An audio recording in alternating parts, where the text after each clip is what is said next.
चलिए शुरुआत करते हैं। चैप्टर नंबर 3 है बीएड का, चैप्टर नंबर 3 यानी कि समकालीन भारत एवं शिक्षा का चैप्टर नंबर 3। क्वेश्चन नंबर 1, स्वतंत्र भारत में विशेषतः विश्वविद्यालय शिक्षा में सुधार के लिए सुझाव देने हेतु कौन सा आयोग नियुक्त किया गया था? तो स्वतंत्र भारत में विशेषतः विश्वविद्यालय शिक्षा में सुधार के लिए या सुधार के सुझाव देने हेतु कौन सा आयोग नियुक्त किया गया था? तो वो आयोग था 1948 से 49 में राधाकृष्णन आयोग। 1948 से 49 में राधाकृष्णन आयोग। क्वेश्चन नंबर 2, विश्वविद्यालय शिक्षा आयोग ने क्या प्रस्तावित किया? विश्वविद्यालय शिक्षा आयोग ने क्या प्रस्तावित किया? तो विश्वविद्यालय शिक्षा आयोग ने ऐसे विद्वान और साहसी छात्रों को तैयार किया जाए जो देश की तत्कालीन आवश्यकताओं की पूर्ति के साथ साथ समाज क्षेत्रों में नेतृत्व ग्रहण की क्षमता रखते हों। आप इस वीडियो को 2x पे या 1.5x पे यानी कि 1.5x पे भी देख सकते हैं। क्वेश्चन नंबर 3, विश्वविद्यालय शिक्षा आयोग के अध्यक्ष कौन थे? तो विश्वविद्यालय शिक्षा आयोग के अध्यक्ष डॉक्टर सर्वपल्ली राधाकृष्णन थे। क्वेश्चन नंबर 4, विश्वविद्यालय अनुदान आयोग की स्थापना कब की गई थी? तो विश्वविद्यालय अनुदान आयोग की स्थापना 4 नवंबर 1948 में की गई थी। विश्वविद्यालय अनुदान आयोग की स्थापना 4 नवंबर 1948 को की गई थी। क्वेश्चन नंबर 5, राधाकृष्ण आयोग द्वारा दिए गए विश्वविद्यालय शिक्षण स्तर पर के संबंधी 2 सुझाव बताने हैं। तो 2 सुझाव हैं। नंबर 1, शिक्षण विश्वविद्यालयों से और संबद्ध महाविद्यालयों का शिक्षण सत्र परीक्षा दिवसों के अतिरिक्त कम से कम 180 कार्य दिवस का हो। नंबर 2, परीक्षाओं के स्तर को ऊंचा करने के लिए 70%, 55% और तृतीय 40% यानी कि प्रथम, द्वितीय और तृतीय श्रेणी के लिए ये प्राप्तांक होने चाहिए, न्यूनतम प्राप्तांक। क्वेश्चन नंबर 6, राधाकृष्ण आयोग द्वारा अध्यापक प्रशिक्षण संबंधी दी गई संस्तुतियां बतानी हैं। राधाकृष्ण आयोग द्वारा अध्यापक शिक्षण संबंधी दी गई संस्तुतियां कौन कौन सी है? तो राधाकृष्ण आयोग के द्वारा अध्यापक प्रशिक्षण संबंधी 2 प्रकार की संस्तुतियां दी गई। नंबर 1, विश्वविद्यालय और संबद्ध महाविद्यालय शिक्षकों को 1 सप्ताह में 18 घंटे का कार्यभार सौंपा जाए। दूसरी संस्तुति, शिक्षकों को 60 वर्ष की आयु में अपने पदों से अवकाश दे दिया जाए। प्रश्न नंबर 7, राधाकृष्ण आयोग द्वारा महिलाओं की शिक्षा के संबंध में क्या सुझाव दिए गए? राधाकृष्ण आयोग द्वारा महिलाओं की शिक्षा के संबंध में क्या सुझाव दिए गए? तो इसका आंसर है नंबर 1, स्त्री शिक्षा, स्त्रियों की शिक्षा पाठ्यक्रम में गृह प्रबंधन, गृह अर्थशास्त्र और पोषण की शिक्षा को स्थान दिया जाना चाहिए। नंबर 2, उच्च शिक्षा स्तर पर सह शिक्षा की व्यवस्था हो यानी कि को एजुकेशन हो। प्रश्न नंबर 8 है, भारत में विश्वविद्यालय शिक्षा के प्रमुख दोष क्या हैं? भारत में विश्वविद्यालय शिक्षा के प्रमुख दोष क्या हैं? तो प्रमुख दोष हैं, नंबर 1, लक्ष्य विहीन शिक्षा। नंबर 2, स्तर विहीन शिक्षा, स्तरहीन शिक्षा। नंबर 3, दोषपूर्ण परीक्षा प्रणाली। नंबर 4, अनुसंधान कार्यों में स्थिरता। नंबर 5, अनुशासनहीनता। नंबर 6, तकनीकी शिक्षा का अभाव। नंबर 7, निर्देशन सेवाओं का अभाव। नंबर 8, स्वायत्तता की समस्या।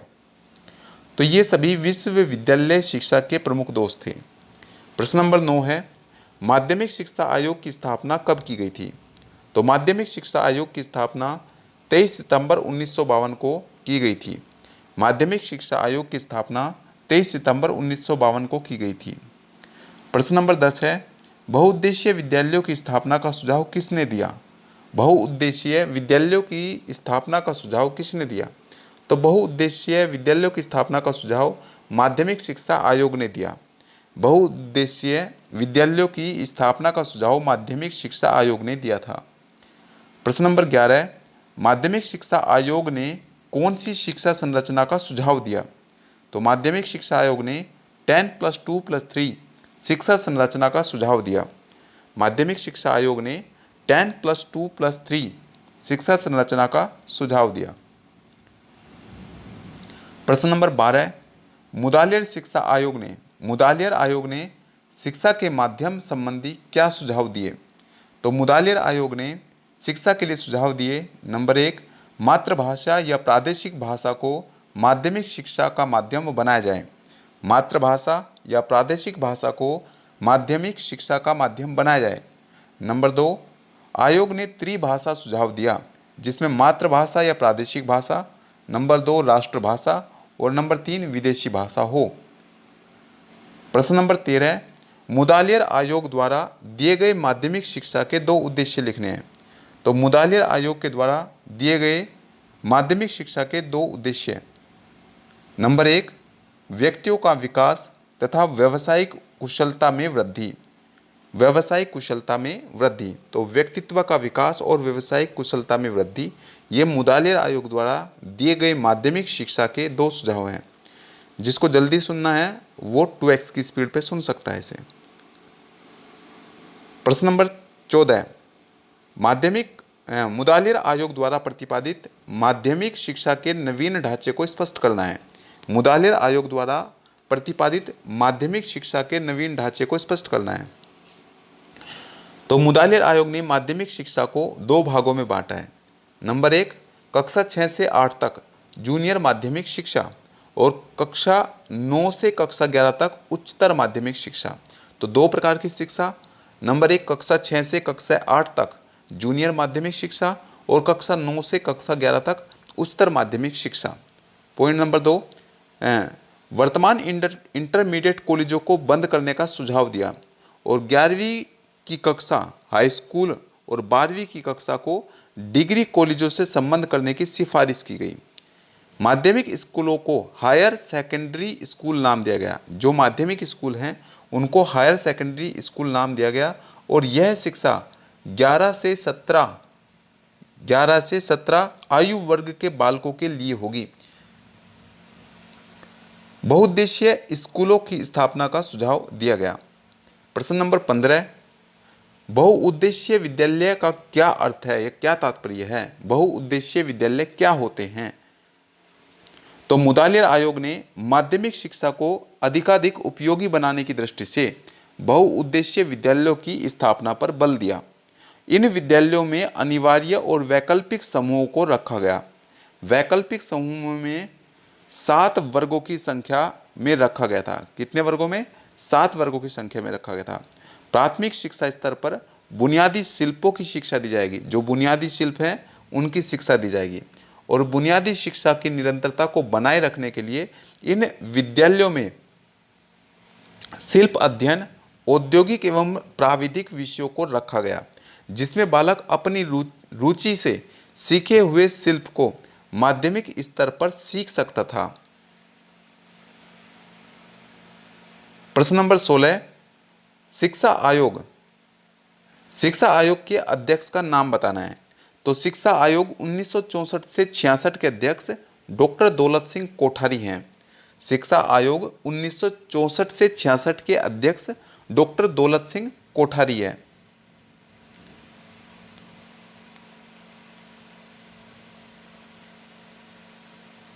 प्रश्न नंबर 17, शिक्षा आयोग की नियुक्ति किस वर्ष हुई?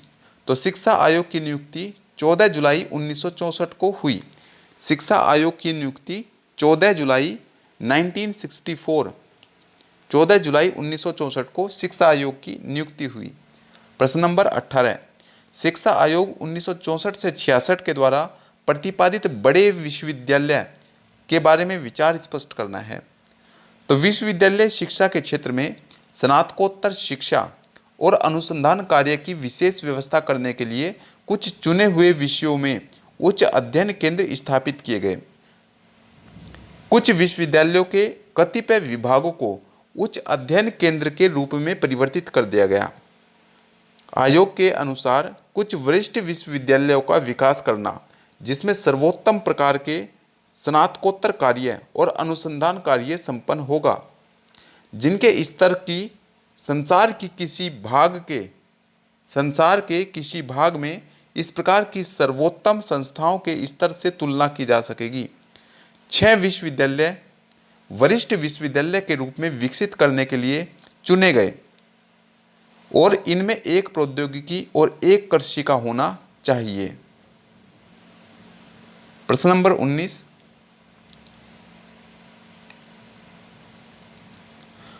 कार्य अनुभव से क्या समझते हैं? कार्य अनुभव से आप क्या समझते हैं? उपयुक्त उदाहरण की सहायता से इसकी व्याख्या करनी है। तो कार्य अनुभव क्या होता है? कार्य अनुभव का अर्थ होता है कार्य करके अनुभव प्राप्त करना। अगर हम कुछ कार्य करते हैं तो हमें अनुभव प्राप्त होता है, उसे हम कार्य अनुभव कहते हैं। तो शिक्षा में कार्य अनुभव एक ऐसी पद्धति है जिसमें कार्य और शिक्षा का संबंध स्थापित कर लिया जाता है और यह यहाँ कार्य का तात्पर्य उस क्रिया से है जो कोई ना कोई उत्पादन करती है। इसलिए शिक्षा में कार्य अनुभव का तात्पर्य उस क्रिया से है जो उत्पादनशील की क्षमता का विकास करे। उदाहरणार्थ गांधी जी द्वारा प्रतिपादित प्राथमिक शिक्षा उत्पादनशील शिक्षा है, कार्य अनुभव पर आधारित है। ये गांधी जी के द्वारा जो है वो कार्य अनुभव पर आधारित है। प्रश्न नंबर 20 है, शिक्षा आयोग ने विश्वविद्यालय स्वाधीनता किन क्षेत्रों में प्रदान करने की संस्तुति की? शिक्षा आयोग ने विश्वविद्यालय स्वाधीनता किन क्षेत्रों में प्रदान करने की संस्तुति की? तो इसका सही जवाब है कि शिक्षा आयोग ने छात्रों के चयन, शिक्षकों की नियुक्ति, शिक्षकों की पदोन्नति और शिक्षण कार्य विधियों एवं अनुसंधान कार्य में विश्वविद्यालय स्वाधीनता प्रदान करने की संस्तुति की। प्रश्न नंबर 21, प्रौढ़ शिक्षा के अंतर्गत कोठारी आयोग ने किन कार्यक्रमों को स्थान दिया? प्रौढ़ शिक्षा के अंतर्गत कोठारी आयोग ने किन कार्यक्रमों को स्थान दिया? तो एक तो दिया था निरक्षरता उन्मूलन, अनुव्रत शिक्षा, पत्राचार शिक्षा कार्यक्रमों को कोठारी आयोग ने प्रौढ़ शिक्षा के अंतर्गत स्थान दिया था। प्रश्न नंबर 22 है कि डिग्री की नौकरी से असंबद्धता क्या है? डिग्री की नौकरी से असंबद्धता क्या है? तो डिग्री को नौकरी से असंबद्ध करने की योजना उन सेवाओं में शुरू की जाएगी जिसमें विश्वविद्यालय की डिग्री की आवश्यकता नहीं होती है। इस योजना को प्रारंभ करने से उन प्रत्याशियों को न्याय मिलेगा जिनमें विशेष कार्य करने की क्षमता है लेकिन डिग्री नहीं है, और इस योजना के लिए अपेक्षित कुशलताओं पर आधारित नए पाठ्यक्रम तैयार किए जाएंगे। इसके साथ ही एक राष्ट्रीय परीक्षण सेवा प्रारंभ की जाएगी और विशिष्ट व्यावसायिक क्षेत्रों जैसे इंजीनियरिंग, चिकित्सा, कानून, शिक्षण तथा मानविकी, सामाजिक विज्ञान और विज्ञान जहां विशेषज्ञों की आवश्यकता होती है वहां इन प्रस्तावों को लागू नहीं किया जाएगा। अकादमिक अर्हताओं की आवश्यकता बनी रहेगी। तो ये डिग्री की नौकरी से असंबद्धता है। प्रश्न नंबर 23 है कि कोठारी आयोग द्वारा प्रस्तावित त्रिभाषा सूत्र क्या है? कोठारी आयोग द्वारा प्रस्तावित त्रिभाषा सूत्र क्या है? तो इसमें नंबर 1 है मातृभाषा। मातृभाषा में क्षेत्रीय भाषा और प्रादेशिक भाषा आती है। नंबर 2 संघ की राजभाषा, तो इसमें हिंदी आती है। संघ की राजभाषा में हिंदी आती है। और नंबर 3 है कोई आधुनिक भारतीय भाषा, यानी कि कोई आधुनिक या अंग्रेजी यूरोपीय भाषा, कोई शास्त्रीय भाषा जो प्रथम 2 में न ली गई हो। तो ये कोठारी आयोग द्वारा प्रस्तावित त्रिभाषा सूत्र है। प्रश्न नंबर 24 है कोठारी आयोग द्वारा अनिवार्य एवं निःशुल्क शिक्षा के बारे में क्या संस्तुतियां की गई वो बताना है। तो अनिवार्य एवं निःशुल्क शिक्षा के बारे में संस्तुतियां, पॉइंट नंबर 1, कक्षा 1 से कक्षा 8 तक की शिक्षा के लिए सभी के लिए शिक्षा निःशुल्क हो। चौथी पंचवर्षीय योजना 1969 से 74 के अंत में कक्षा 1 से कक्षा 5 के लिए और साथ साथ बच्चों को पाठ्य पुस्तकें और लेखन सामग्री भी निःशुल्क दी जाएगी। पांचवी पंचवर्षीय योजना 1974 से 79 के अंत तक कक्षा 1 से कक्षा 8 तक की शिक्षा को निःशुल्क करने के लक्ष्य प्राप्त किए गए। नंबर 2, माध्यमिक और उच्च शिक्षा के निर्धन छात्रों को शुल्क मुक्त किया जाएगा। माध्यमिक और उच्च शिक्षा के जो निर्धन छात्र होंगे उनको उनका शुल्क मुक्त किया जाए। प्रश्न नंबर 25, प्रथम राष्ट्रीय शिक्षा नीति कब घोषित की गई? प्रथम राष्ट्रीय शिक्षा नीति कब घोषित की गई? तो ये 1968 में घोषित की गई। प्रथम राष्ट्रीय शिक्षा नीति 1968 में घोषित की गई। प्रश्न नंबर 26, 10+2+3 शिक्षा प्रणाली क्या है? 10+2+3 शिक्षा प्रणाली क्या है? तो 10+2+3 शिक्षा प्रणाली के अंतर्गत 10 वर्ष की माध्यमिक शिक्षा, 2 वर्ष की उच्चतर माध्यमिक शिक्षा और 3 वर्ष की स्नातक शिक्षा की व्यवस्था है। तो 10+2+3 प्रणाली के अंतर्गत 10 वर्ष की माध्यमिक शिक्षा, 2 वर्ष की उच्चतर माध्यमिक शिक्षा और 3 वर्ष की स्नातक शिक्षा की व्यवस्था है। प्रश्न नंबर 27, माध्यमिक शिक्षा के व्यवसायीकरण के विषय में आचार्य राममूर्ति समिति की सिफारिशें बतानी है। तो कौन कौन सी 2 सिफारिशें हैं? तो माध्यमिक शिक्षा के व्यवसायीकरण के विषय में किसके बारे में? व्यवसायीकरण के बारे में आचार्य राममूर्ति समिति की 2 प्रमुख सिफारिशें। नंबर 1, व्यावसायिक विषयों के शिक्षण की सुविधा स्थानीय आवश्यकताओं को ध्यान में रखकर दी जाए, यानी कि जैसी स्थानीय आवश्यकताएं हैं वैसे ही व्यावसायिक शिक्षा प्रदान की जाए, वैसे ही व्यवसायों की व्यावसायिक शिक्षा प्रदान की जाए। नंबर 2, छात्रों को इस प्रकार की व्यावसायिक शिक्षा दी जाए जिससे छात्र स्वयं आत्मनिर्भर होकर स्वयं का व्यवसाय चला सकें। प्रश्न नंबर 28, दूरस्थ शिक्षा परिषद दूरस्थ शिक्षा परिषद के कार्य बताने हैं। तो दूरस्थ शिक्षा संचालित करने वाले संस्थानों को मान्यता प्रदान करना, यानी कि ऐसे संस्थान जो दूरस्थ शिक्षा को संचालित करते हैं उनको मान्यता प्रदान की जाए। नंबर 2, दूरस्थ शिक्षा के संस्थानों के द्वारा संचालित पाठ्यक्रमों पर निगरानी रखी जाए। प्रश्न नंबर 29, मुदालियर आयोग का गठन कब हुआ? मुदालियर आयोग का गठन कब हुआ? तो मुदालियर आयोग का गठन 23 सितंबर 1952 को हुआ। मुदालियर आयोग का गठन 23 सितंबर 1952 को हुआ। प्रश्न नंबर 30, राष्ट्रीय ज्ञान आयोग ने देश में लगभग कितने विश्वविद्यालयों की आवश्यकता बताई? तो उन्होंने 1500 विश्वविद्यालय की आवश्यकता बताई। राष्ट्रीय ज्ञान आयोग ने देश में लगभग 1500 विश्वविद्यालय की आवश्यकता बताई। प्रश्न नंबर 31, राष्ट्रीय ज्ञान आयोग ने व्यावसायिक शिक्षा के स्थान पर किस शब्द को प्रयोग करने की सलाह दी? तो उन्होंने कौशल विकास को प्रयोग करने की सलाह दी। राष्ट्रीय ज्ञान आयोग ने व्यावसायिक शिक्षा के स्थान पर कौशल विकास को प्रयोग करने की सलाह दी। प्रश्न नंबर 32, ज्ञान आयोग के अध्यक्ष का नाम बताना है। तो ज्ञान आयोग के अध्यक्ष थे श्री सेम पित्रोदा। श्री सेम पित्रोदा। तो ज्ञान आयोग के अध्यक्ष थे श्री सेम पित्रोदा। प्रश्न नंबर 33, ज्ञान आयोग के प्रतिवेदन को किस नाम से जाना जाता है? ज्ञान आयोग के प्रतिवेदन को किस नाम से जाना जाता है? तो उसे राष्ट्र के नाम प्रतिवेदन के रूप में जाना जाता है। राष्ट्र के नाम प्रतिवेदन। प्रश्न नंबर 34, राष्ट्रीय पाठ्यक्रम की रूपरेखा 2005 में अंग्रेजी भाषा को किस कक्षा से अनिवार्य किया गया? राष्ट्रीय पाठ्यक्रम जिसको हम NCF कहते हैं, तो राष्ट्रीय पाठ्यक्रम की रूपरेखा 2005 में अंग्रेजी भाषा को किस कक्षा से अनिवार्य किया गया? तो कक्षा 1 से ही अनिवार्य किया गया। कक्षा 1 से अनिवार्य किया गया। प्रश्न नंबर 35, माध्यमिक स्तर पर कक्षा 9 व 10 में कितनी भाषाओं को अनिवार्य किया गया? माध्यमिक स्तर पर कक्षा 9 व कक्षा 10 पर कितनी भाषाओं को अनिवार्य किया गया? तो 3 भाषाओं को अनिवार्य किया गया। प्रश्न नंबर 36, कंप्यूटर शिक्षा किस स्तर पर अनिवार्य की गई? तो कंप्यूटर शिक्षा माध्यमिक स्तर पर अनिवार्य की गई। कंप्यूटर शिक्षा माध्यमिक स्तर पर अनिवार्य की गई। प्रश्न नंबर 37, शांति शिक्षा किस स्तर पर अनिवार्य की गई? तो शांति शिक्षा भी माध्यमिक स्तर पर अनिवार्य की गई। शांति शिक्षा भी माध्यमिक स्तर पर अनिवार्य की गई। प्रश्न नंबर 36, राष्ट्रीय ज्ञान आयोग का प्रतिवेदन कितने भागों में विभाजित है? तो राष्ट्रीय ज्ञान आयोग का प्रतिवेदन 5 भागों में विभाजित है।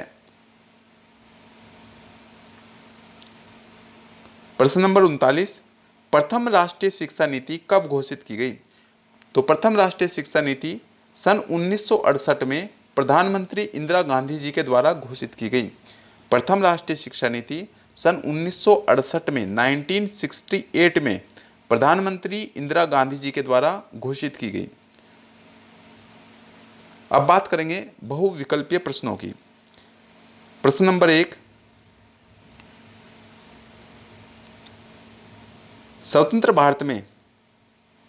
स्वतंत्र भारत में विश्वव्यापी विश्वविद्यालय शिक्षा में सुधार के लिए सुझाव देने के लिए नियुक्त किया गया किसी आयोग कौन सा था? तो वो आयोग था राधाकृष्ण आयोग 1948 से 49।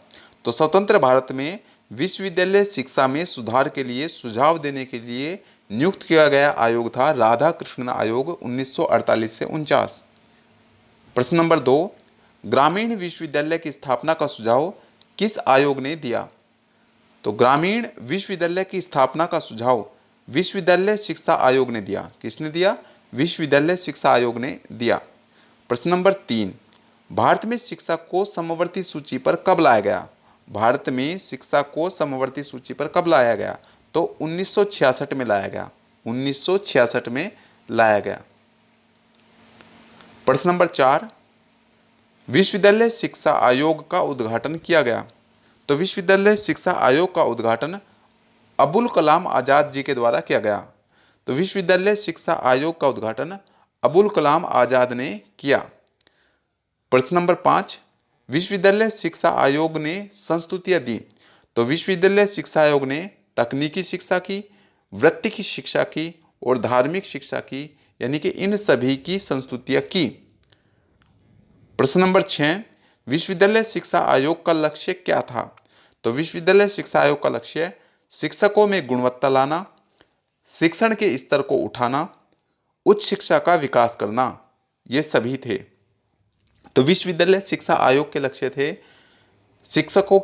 शिक्षकों में गुणवत्ता लाना, शिक्षण के स्तर को उठाना और उच्च शिक्षा का विकास करना। प्रश्न नंबर 7, स्वतंत्रता के बाद शिक्षा में सुधार होना चाहिए था। तो स्वतंत्रता के बाद में शिक्षा में कहाँ कहाँ सुधार होना चाहिए था? माध्यमिक स्तर पर होना चाहिए था, प्राथमिक स्तर पर भी होना चाहिए था और उच्चतर माध्यमिक स्तर पर भी होना चाहिए था, यानी कि तीनों जगह सुधार होना चाहिए था। प्रश्न नंबर 8, विश्वविद्यालय शिक्षा आयोग 1948 से 49 के सदस्य कौन कौन थे? तो जाकिर हुसैन भी थे, एएलएस मुदालियर भी थे और डॉक्टर ताराचंद भी थे। तो ये तीनों ही विश्वविद्यालय शिक्षा आयोग 1948 से 49 के सदस्य थे। प्रश्न नंबर 9, माध्यमिक शिक्षा आयोग के अध्यक्ष थे। तो माध्यमिक शिक्षा आयोग के अध्यक्ष डॉक्टर ए लक्ष्मण स्वामी मुदालियर थे। डॉक्टर ए लक्ष्मण स्वामी मुदालियर थे। प्रश्न नंबर 10, माध्यमिक शिक्षा परिषद के गठन का सुझाव किसने दिया? तो माध्यमिक शिक्षा परिषद के गठन का सुझाव माध्यमिक शिक्षा आयोग ने दिया। माध्यमिक शिक्षा परिषद के गठन का सुझाव माध्यमिक शिक्षा आयोग ने दिया। प्रश्न नंबर 11, मुदालियर आयोग ने माध्यमिक स्तर के पाठ्यक्रम को कितने भागों में बांटा? तो मुदालियर आयोग ने माध्यमिक स्तर के पाठ्यक्रम को 7 भागों में बांटा। प्रश्न नंबर 12, मुदालियर आयोग ने माध्यमिक स्तर की पाठ्यचर्या में कितने विषयों को रखा? तो इन्होंने 8 विषयों को रखा। तो मुदालियर आयोग ने माध्यमिक स्तर की पाठ्यचर्या में 8 विषयों को रखा। प्रश्न नंबर 13, मुदालियर शिक्षा आयोग ने कौन सी शिक्षा संरचना का सुझाव दिया? तो मुदालियर आयोग ने 11+3 शिक्षा संरचना का सुझाव दिया। मुदालियर शिक्षा आयोग ने, ध्यान रखेंगे, मुदालियर शिक्षा आयोग ने 11+3 शिक्षा संरचना का सुझाव दिया। प्रश्न नंबर 14, मुदालियर शिक्षा आयोग या मुदालियर आयोग के अनुसार शैक्षिक पुनर्निर्माण में सबसे महत्वपूर्ण कारक क्या है? तो सबसे महत्वपूर्ण कारक होता है अध्यापक। मुदालियर आयोग के अनुसार शैक्षिक पुनर्निर्माण में सबसे महत्वपूर्ण कारक अध्यापक है। प्रश्न नंबर 15, मुदालिर आयोग ने अपनी रिपोर्ट प्रस्तुत की तो कब की थी? 29 अगस्त 1953 को की थी। 29 अगस्त 1953 में की थी। प्रश्न नंबर 16, माध्यमिक शिक्षा आयोग के मुख्य सदस्य कौन थे? तो माध्यमिक शिक्षा आयोग के मुख्य सदस्य थे डॉक्टर हंसा मेहता, के जी सैयदेन और डॉक्टर के एल श्रीमाली। प्रश्न नंबर 17, प्रश्न नंबर 17, माध्यमिक शिक्षा हेतु सर्वप्रथम सुझाव किसने दिया? तो ये दिया था वुड घोषणा पत्र 1854 ने। वुड घोषणा पत्र 1854 ने। प्रश्न नंबर 18, माध्यमिक शिक्षा हेतु संस्तुतियां दी थी तो माध्यमिक शिक्षा हेतु किन्होंने संस्तुतियां दी थी? वुड घोषणा पत्र 1854 ने बिल्कुल दी थी। हंटर आयोग 1882 ने इन्होंने भी दी थी। और सार्जेंट प्रतिवेदन 1944 ने इन्होंने भी दी थी। तो माध्यमिक शिक्षा हेतु वुड घोषणा पत्र 1854 ने, हंटर आयोग 1882 ने और सार्जेंट प्रतिवेदन 1944 तीनों ने ही संस्तुतियां दी थी। प्रश्न नंबर 19, राष्ट्रीय शिक्षा आयोग का कार्यक्षेत्र क्या था? तो राष्ट्रीय शिक्षा आयोग का कार्यक्षेत्र था संपूर्ण शिक्षा, जिसमें प्राथमिक शिक्षा, माध्यमिक शिक्षा और उच्च शिक्षा सभी सम्मिलित थी, यानी कि कुल मिलाकर के संपूर्ण शिक्षा। प्रश्न नंबर 20, राष्ट्रीय शिक्षा आयोग ने बजट का कितना प्रतिशत शिक्षा पर व्यय करने का सुझाव दिया? तो 6%, 6% शिक्षा पर व्यय करने का सुझाव दिया। प्रश्न नंबर 21, वरिष्ठ विश्वविद्यालयों की स्थापना का सुझाव किस आयोग ने दिया? वरिष्ठ विश्वविद्यालयों की स्थापना का सुझाव किस आयोग ने दिया? तो ये दिया था राष्ट्रीय शिक्षा आयोग 1964 से 66 ने। राष्ट्रीय शिक्षा आयोग 1964 से 66 ने। प्रश्न नंबर 22, कोठारी आयोग के गठन के समय केंद्रीय शिक्षा मंत्री कौन थे? तो ये थे एस.सी. छांगला। एस.सी. छागला। प्रश्न नंबर 23, कोठारी आयोग ने किसका प्रयास किया? तो कोठारी आयोग ने राष्ट्रीय शिक्षा प्रणाली को विकसित करने का प्रयास किया। कोठारी आयोग ने राष्ट्रीय शिक्षा प्रणाली को विकसित करने का प्रयास किया। प्रश्न नंबर 24, राष्ट्रीय शिक्षा आयोग ने माध्यमिक शिक्षा को कितने प्रतिशत छात्रों के लिए पूर्ण शिक्षा अनुमानित किया? तो इसमें थे 70%। कितने थे? 70%। प्रश्न नंबर 25, शिक्षा की चुनौतियों का प्रारूप प्रकाशित किया गया। तो शिक्षा की चुनौतियों का प्रारूप अगस्त 1985 को प्रकाशित किया गया। प्रश्न नंबर 26, राष्ट्रीय शिक्षा नीति 1986 का गठन किया गया, जिसको हम NPE national policy on education, NPE राष्ट्रीय शिक्षा नीति 1986 का गठन किया था। तो ये किया था राजीव गांधी ने। किसने किया था? राजीव गांधी ने। प्रश्न नंबर 27, राष्ट्रीय शिक्षा नीति 1986 का कार्यकारी प्रारूप प्रकाशित किया गया था। तो ये प्रकाशित हुआ था अगस्त 1986 में। अगस्त 1986 में। प्रश्न नंबर 28, राष्ट्रीय शिक्षा नीति 1986 का मुख्य योगदान रहा। तो इसमें मुक्त विश्वविद्यालय, नवोदय विद्यालय और ऑपरेशन ब्लैक बोर्ड योजना, ये तीनों ही आए। तो राष्ट्रीय शिक्षा नीति 1986 का मुख्य योगदान रहा मुक्त विश्वविद्यालय, नवोदय विद्यालय और ऑपरेशन ब्लैक बोर्ड। प्रश्न नंबर 29, राष्ट्रीय शिक्षा नीति 1986 ने सुझाव दिया। तो राष्ट्रीय शिक्षा नीति 1986 ने राष्ट्रीय मुक्त विद्यालय का, ग्रामीण विश्वविद्यालय का, उपाधियों के व्यवसाय से अलगाव का, तो इन सभी का सही जवाब है। यानी कि उसमें आपका राष्ट्रीय मुक्त विश्वविद्यालय भी आ गया, ग्रामीण विश्वविद्यालय भी आ गया और उपाधियों के व्यवसाय से अलगाव भी आ गया। प्रश्न नंबर 30, राष्ट्रीय शिक्षा नीति 1986 की किसने समीक्षा की? राममूर्ति समिति 1990 ने बिल्कुल की, जनार्दन समिति 1992 ने इन्होंने भी की और यशपाल समिति 1993 ने इन्होंने भी की।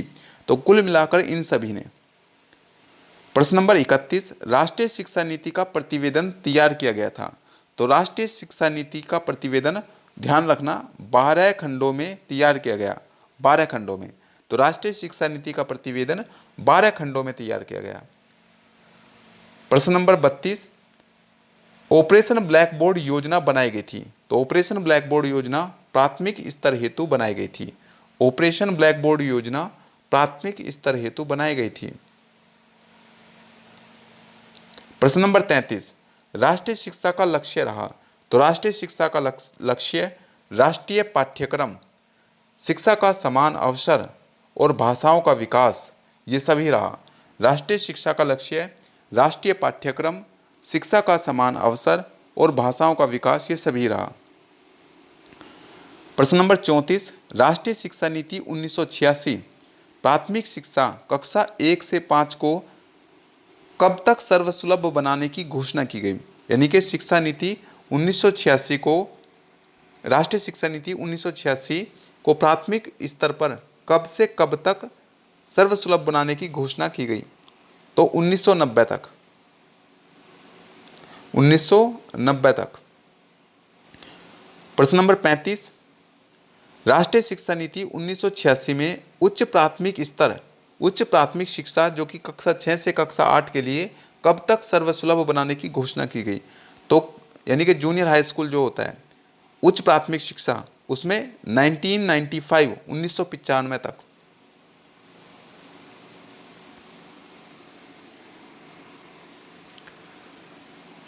प्रश्न नंबर 37,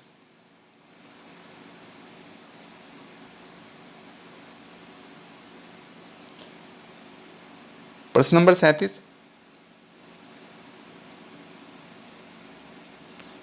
संगणक साक्षरता के कार्यक्रम विद्यालय स्तर पर ही बड़े पैमाने पर आयोजित किए जाने चाहिए। संगणक साक्षरता का मतलब कंप्यूटर की साक्षरता के कार्यक्रम विद्यालय स्तर पर ही बड़े पैमाने पर आयोजित किए जाने चाहिए। और ये सुझाव किसने दिया? तो ये दिया था राष्ट्रीय शिक्षा नीति 1986 ने। राष्ट्रीय शिक्षा नीति 1986 ने।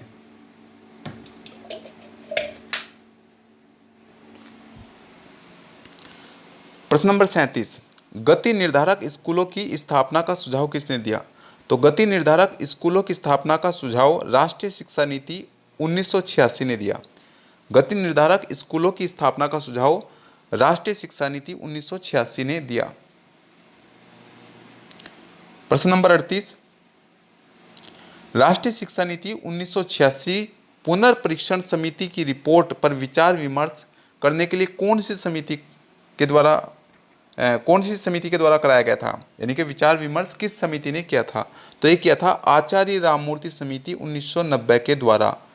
सवाल को कंफर्म करेंगे कि राष्ट्रीय शिक्षा नीति 1986 पुनर्परीक्षण समिति की रिपोर्ट पर विचार विमर्श कौन सी समिति द्वारा कराया गया था? तो ये थी आचार्य राममूर्ति समिति 1990 के द्वारा। प्रश्न नंबर 39, एनपीई जिसको नेशनल पॉलिसी ऑन एजुकेशन कहते हैं, समिति का गठन कब हुआ? तो ये समिति का गठन 7 मई 1990 को हुआ। 7 मई 1990 को हुआ। प्रश्न नंबर 40, एनपीई यानी कि नेशनल पॉलिसी ऑन एजुकेशन समीक्षा समिति के अध्यक्ष कौन थे? तो ये अध्यक्ष थे आचार्य राममूर्ति। कौन अध्यक्ष थे? आचार्य राममूर्ति। प्रश्न नंबर 41, शैक्षिक दृष्टि से पिछड़े सभी स्तर के बालकों के लिए पाठ्यक्रम में क्या होना चाहिए? विज्ञान और गणित होना चाहिए, लिखित और मौखिक प्रदर्शन ये भी होना चाहिए, इतिहास और साहित्य भी होना चाहिए। तो ये सभी होने चाहिए। प्रश्न नंबर 42, राममूर्ति समिति का अध्यापक शिक्षा के बारे में क्या विचार था? तो अध्यापक शिक्षा के बारे में क्या विचार था? तो राममूर्ति समिति का अध्यापक शिक्षा के बारे में क्या विचार था?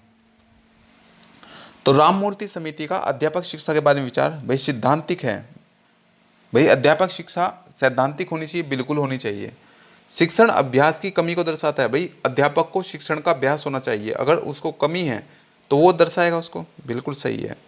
और मॉडल स्कूल नहीं है, ये बात भी सही है। तो ये सभी इसका आंसर आ जाएगा। प्रश्न नंबर 43, पूर्व बाल्यकाल देखरेख एवं शिक्षा का अर्थ क्या है? प्राइमरी एवं मिडिल स्कूलों की सहायता, बिल्कुल। पीड़ित लोगों की सहायता, ये भी है। और लड़कियों की अनवरत शिक्षा यानी कि बिना रुके शिक्षा, ये भी है। प्रश्न नंबर 44, एनपीई दस्तावेज के भाग हैं। तो एनपीई दस्तावेज के 12 भाग हैं। एनपीई दस्तावेज यानी कि नेशनल पॉलिसी ऑन एजुकेशन के 12 भाग हैं। प्रश्न नंबर 45, पीओए, पीओए में कितने अध्याय हैं? तो पीओए में 22 अध्याय हैं। पीओए में 22 अध्याय हैं। प्रश्न नंबर 46, एनपीई निम्नलिखित में से किसके अस्तित्व को स्वीकार नहीं करती है? किसके अस्तित्व को स्वीकार नहीं करती है? क्या IGNOU, Indira Gandhi national open university, या एनसीईआरटी, या यूजीसी, या किसी अन्य मुक्त विश्वविद्यालय? तो किसी अन्य मुक्त विश्वविद्यालय को स्वीकार नहीं करती है। भाई इग्नू को भी स्वीकार करती है, एनसीईआरटी को भी स्वीकार करती है, यूजीसी इसको भी स्वीकार करती है, लेकिन किसी अन्य मुक्त विश्वविद्यालय को स्वीकार नहीं करती है। प्रश्न नंबर 47, संशोधित राष्ट्रीय शिक्षा नीति 1986 जो संशोधित हुई 1986 संशोधन होने के बाद में 1992 में आए, उसकी बात कर रहे हैं, 1992 की। तो प्राथमिक शिक्षा को कब तक सर्वसुलभ बनाने की घोषणा की गई थी? तो इसमें भाई 1992 में आई तो 2020 तक, 2000 तक सर्वसुलभ करने की घोषणा की गई।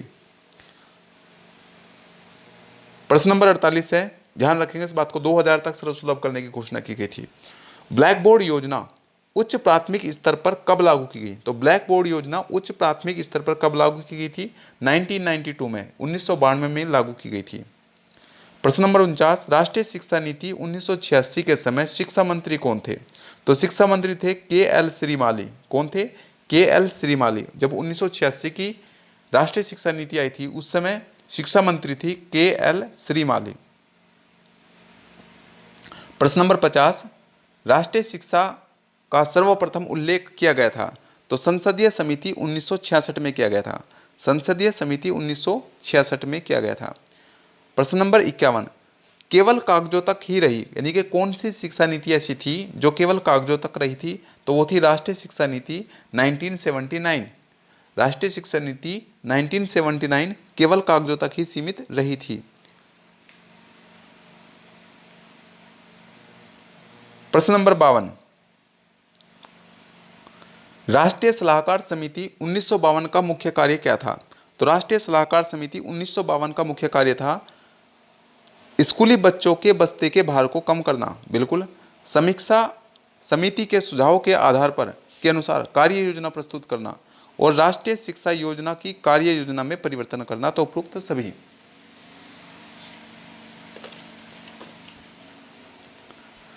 अब बात करते हैं रिक्त स्थानों की पूर्ति की। पॉइंट नंबर 1, स्वतंत्रता के बाद प्रथम शिक्षा आयोग कब और किसके द्वारा बनाया गया? तो स्वतंत्रता के बाद में प्रथम शिक्षा आयोग 1948 यानी कि 1948 में बनाया गया और इसके अध्यक्ष थे राधाकृष्णन, डॉक्टर राधाकृष्णन। तो ध्यान रखेंगे, स्वतंत्रता के बाद में शिक्षा आयोग जो पहला शिक्षा आयोग बना वो 1948 में यानी कि 1948 में बनाया गया और इसके अध्यक्ष डॉक्टर राधाकृष्णन जी थे। पॉइंट नंबर 2, विश्वविद्यालय शिक्षा आयोग के अध्यक्ष कौन थे? तो ये डॉक्टर राधाकृष्णन थे। पॉइंट नंबर 3, विश्वविद्यालय शिक्षा आयोग को शिक्षा आयोग भी कहते हैं। कौन सा आयोग? यानी कि डॉक्टर राधाकृष्णन शिक्षा आयोग भी कहते हैं। पॉइंट नंबर 4, स्वतंत्रता प्राप्ति के उपरांत उच्च शिक्षा को सुव्यवस्थित करने के लिए सबसे पहले किस आयोग की स्थापना की गई? तो वो थी राधाकृष्ण आयोग की स्थापना की गई थी। पॉइंट नंबर 5, राधाकृष्ण आयोग के अनुसार शिक्षक को सप्ताह में कितने घंटे से अधिक कार्य नहीं दिया जाना चाहिए? तो 18 घंटे से अधिक का कार्य नहीं दिया जाना चाहिए। पॉइंट नंबर 6, मुदालियर आयोग जो कि सन 1952 में गठित किया गया था उसके अध्यक्ष कौन थे? तो उसके अध्यक्ष थे डॉक्टर लक्ष्मण स्वामी मुदालियर, डॉक्टर लक्ष्मण स्वामी मुदालियर। पॉइंट नंबर 7, मुदालियर आयोग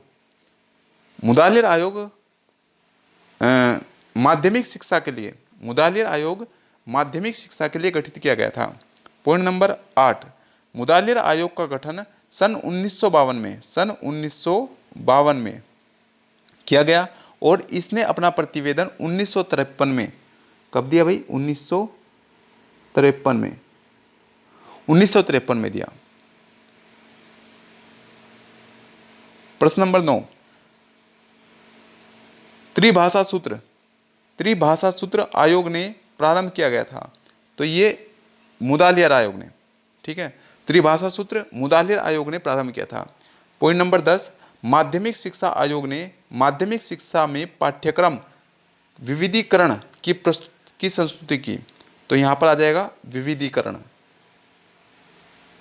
पॉइंट नंबर 11, किस आयोग ने शिक्षा के द्वारा भारत में आधुनिकीकरण के सुझाव दिए? तो कोठारी आयोग ने, कोठारी आयोग ने शिक्षा के द्वारा भारत में आधुनिकीकरण के सुझाव दिए। पॉइंट नंबर 12, कोठारी आयोग ने किसकी अध्यक्षता में गठित किया गया? तो यहां पर आ जाएगा दौलत सिंह कोठारी, दौलत सिंह कोठारी की अध्यक्षता में गठित किया गया। पॉइंट नंबर 13, कोठारी आयोग ने अपनी रिपोर्ट कब भारत सरकार को प्रेषित की? तो 29 जून 1966, 29 जून 1966 को। पॉइंट नंबर 14, कोठारी आयोग ने विश्वविद्यालयों की स्वायत्तता की संस्तुति की, यहां पर आ जाएगा स्वायत्तता, स्वायत्तता की संस्तुति की। पॉइंट नंबर 15, राष्ट्रीय शिक्षा नीति कब घोषित की गई? 1986 में। कब की गई? यहां पर आ जाएगा 1968 में, और उसको में संशोधन किया गया 1992 में, संशोधन किया गया 1992 में। पॉइंट नंबर 16, राष्ट्रीय शिक्षा नीति की स्थापना कब की गई? तो ये की गई थी 1986 में, 1986 में। पॉइंट नंबर 17, राष्ट्रीय शिक्षा नीति में शिक्षा के अन्य विकल्प का सुझाव दिया गया था, और यह विकल्प दूरस्थ शिक्षा का था, दूरस्थ शिक्षा का।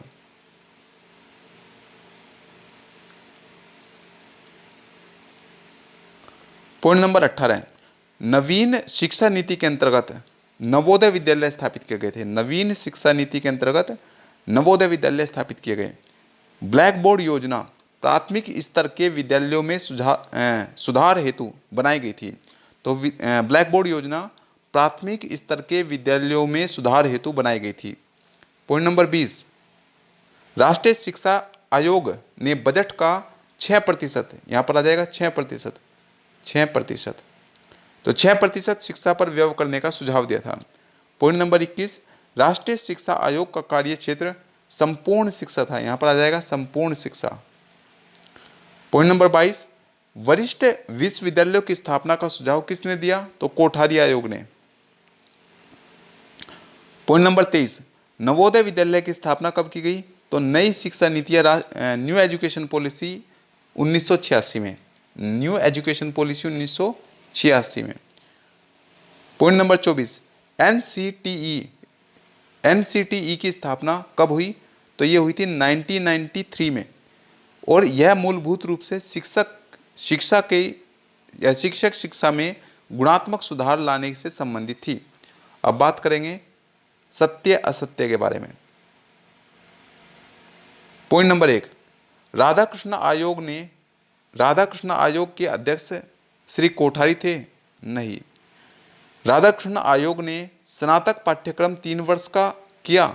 बिल्कुल, राधाकृष्ण आयोग ने स्नातक पाठ्यक्रम 3 वर्ष का किया। पॉइंट नंबर 3, राधाकृष्ण आयोग का उद्घाटन अबुल कलाम आजाद ने किया? बिल्कुल सही। पॉइंट नंबर 4, राधाकृष्ण आयोग की नियुक्ति प्राथमिक माध्यमिक विश्वविद्यालय शिक्षा में सुधार के लिए की गई थी? नहीं, राधाकृष्ण आयोग की नियुक्ति प्राथमिक माध्यमिक और विश्वविद्यालय शिक्षा में सुधार के लिए नहीं की गई थी, इसलिए गलत हो गया। पॉइंट नंबर 5, विश्वविद्यालय शिक्षा आयोग के अध्यक्ष डॉक्टर ताराचंद थे? नहीं, विश्वविद्यालय शिक्षा आयोग के अध्यक्ष डॉक्टर ताराचंद नहीं थे। पॉइंट नंबर 6, मुदालियर कमीशन का अधिकार क्षेत्र माध्यमिक शिक्षा से था? बिल्कुल माध्यमिक शिक्षा से था। पॉइंट नंबर 7, मुदालियर आयोग ने सबसे पहले त्रिभाषा सूत्र प्रस्तुत किया? नहीं किया था। पॉइंट नंबर 8, माध्यमिक शिक्षा आयोग ने शिक्षा के व्यवसायीकरण पर जोर नहीं दिया था? बिल्कुल नहीं दिया था। पॉइंट नंबर 9, माध्यमिक शिक्षा आयोग का गठन 23 सितंबर 1952 को भारत सरकार के द्वारा किया गया था? नहीं, 23 सितंबर को नहीं किया गया था। पॉइंट नंबर 10, माध्यमिक शिक्षा आयोग के अध्यक्ष डॉक्टर डी.एस. कोठारी थे? नहीं थे। पॉइंट नंबर 11, भारतीय संविधान का 45वां अनुच्छेद निःशुल्क एवं अनिवार्य शिक्षा से संबंधित है? बिल्कुल, 45वां अनुच्छेद निःशुल्क एवं अनिवार्य शिक्षा से संबंधित है। पॉइंट नंबर 12, कोठारी आयोग का गठन सन 1995 में हुआ? नहीं हुआ। पॉइंट नंबर 13, कोठारी कमीशन ने अपनी रिपोर्ट 1864 में जमा की? नहीं की। पॉइंट नंबर 14, कोठारी आयोग को राष्ट्रीय शिक्षा आयोग भी कहते हैं? बिल्कुल कहते हैं। पॉइंट नंबर 15, गोखले बिल 1911 का संबंध माध्यमिक शिक्षा से था? नहीं था। पॉइंट नंबर 16, शिक्षा आयोग के अध्यक्ष डॉक्टर राधाकृष्णन थे? नहीं, डी.एस. कोठारी थे। पॉइंट नंबर 17, स्वतंत्र भारत में प्रथम शिक्षा नीति 1964 में तैयार की गई थी? नहीं। पॉइंट नंबर 18, भारत में तृतीय राष्ट्रीय शिक्षा नीति 1986 में घोषित की गई थी? थर्ड नंबर की, जो यानी कि तीसरे नंबर की जो राष्ट्रीय शिक्षा नीति थी वो 1986 में घोषित की गई थी? बिल्कुल की गई थी।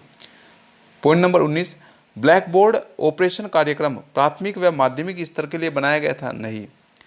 पॉइंट नंबर 20, शिक्षा के समान अवसरों के लिए मुक्त विश्वविद्यालय की स्थापना का सुझाव दिया गया था? सही बात है।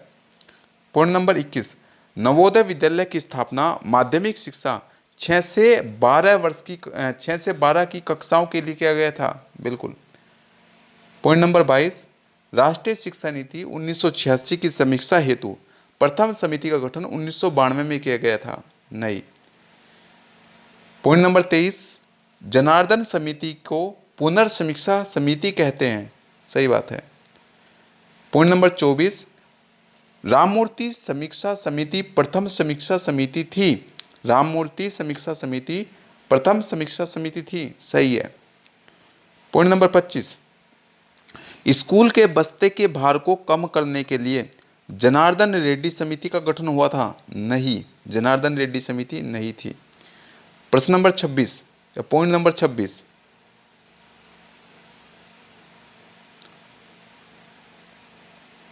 भारत के भाग्य का निर्माण इसकी कक्षाओं में हो रहा है, यह कथन कोठारी आयोग का था? बिल्कुल सही बात है, कोठारी आयोग ने ही कहा था। Point number 27, doctor DS. Kothari यानी कि दौलत सिंह कोठारी का शिक्षा आयोग के अध्यक्ष थे? बिल्कुल सही। तो कोठारी जो शिक्षा आयोग था उसके अध्यक्ष डॉक्टर डी.एस. कोठारी थे। पॉइंट नंबर 28, प्राच्य पाश्चात्य विवाद का मुख्य कारण 1813 का आज्ञापत्र था? बिल्कुल सही। अब बात करते हैं मिलान की।